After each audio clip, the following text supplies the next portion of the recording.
Prvi srpski dvor nije bila nikakva raskošna palata, već obična drvena brvnara u selu Gornja Crnuća, kod Gornjeg Milanovca, iz koje je knez Miloš Obrenović poveo srpski narod u borbu protiv Turaka. I iako je bila samo privremena prestonica, kuća je od velikog značaja za srpsku istoriju, a ovaj svojevrsni spomenik danas se nalazi u vlasništvu porodice Marinković.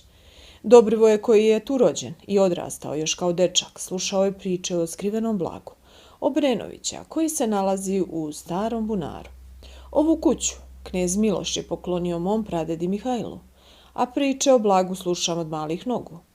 Moji su čuli da se u bunaru nalazio ukopan ogroman ćup pun zlatnika. Takvim pričama otišli su kod jedne žene za koju se u našem selu verovalo da je vidovita i pitali je za mišljenje.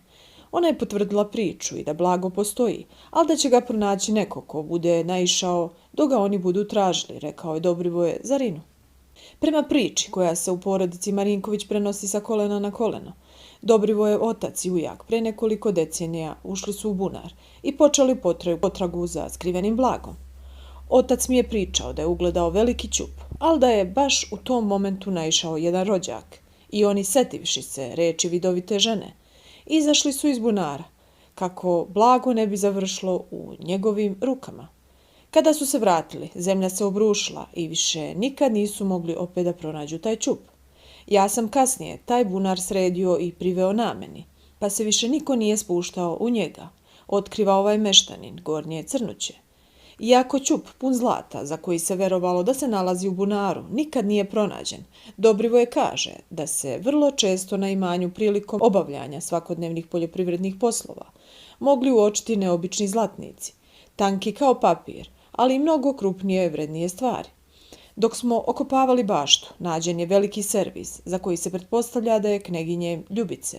Međutim, otac, kako ga nije na vreme primetio, udario je lopatom i pola je sasvim slučajno razbio. Mnogi su kasnije mislili da smo se mi od pronađenog Miloševog blaga obogatili, ali istina je da osim tih sitnih zlatnika ništa više nismo pronašli i sve što imamo zaradili smo sa naših 10 prstiju, rekao je ovaj domaćin. Porodica Marinković je pored Miloševe kuće sagradila i svoju novu u kojoj živi Dobrivoje sa suprugom Andrijanom. Imanje u Gornjoj Crnući ove godine posjetilo je na stotine ljudi, željni da vide čuveni privremeni srpski dvor i upoznaju se sa srpskom istorijom, a kustosi su upravo ovi bračni drugovi.